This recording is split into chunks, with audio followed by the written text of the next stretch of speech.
5 வருஷத்துக்கு முன்னாடி 70 ரூபாய் இருந்த 1 லிட்டர் பெட்ரோல் இப்ப 100 ரூபாய்க்கு மேல இருக்கு. இப்படி பெட்ரோல் விலை ஏறுறது நம்ம வீட்டு பட்ஜெட்ல ஓட்ட போடுறது மட்டும் இல்லாம நம்ம ஸ்டாக் மார்க்கெட்டை எப்படி எப்படிலாம் இம்பாக்ட் பண்ணுதுங்கறத இந்த வீடியோல தெரிஞ்சுக்கலாம். இந்தியாவுக்கு தேவையான க்ரூட் ஆயில்ல சுமார் 85% நம்ம வெளிநாடுகள்ல இருந்து தான் இம்போர்ட் பண்றோம். கடந்த 25 வருஷத்துல ஒரு பேரல் க்ரூட் ஆயிலோட விலை சுமார் 20-30 டாலர்கள்ல இருந்து $150 வரைக்கும் நிறைய ஏற்ற இறக்கங்களை சந்திச்சிருக்கு. இப்ப க்ரூட் ஆயில் விலை அதோட உச்சத்துல இல்லனாலும் இந்தியால பெட்ரோல் டீசல் விலை அதிகமா தான் இருக்கு. இதுக்கு முக்கிய காரணம் நம்ம கவர்மெண்ட் போடுற டாக்ஸஸ் தான். நம்ம நாட்டோட க்ரூட் ஆயில் தேவை அதிகமாகும் போது அதை வாங்குறதுக்கு அதிகமான டாலர் தேவைப்படும். டாலர் தேவை அதிகமானா அதோட மதிப்பு கூடி இந்திய ரூபாயின் மதிப்பு குறையும். க்ரூட் ஆயில் விலை ஏறுனா பெட்ரோல் டீசல் விலை ஏறும்.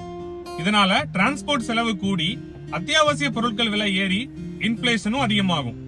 க்ரூட் ஆயில் அதிகமா பயன்படுத்துற sectors paints, airlines and logistics. Crude oil விலை ஏறும்போது இந்த செக்டார்ல இருக்கிற கம்பெனிஸோட இன்புட் காஸ்ட் அதிகமாகி லாபமும் கம்மியாகும். ஓவராலா க்ரூட் ஆயிலோட விலை ஏறுறதுங்கிறது நம்ம இந்தியன் எக்கானமிக்கு ஒரு சவாலான விஷயம் தான்.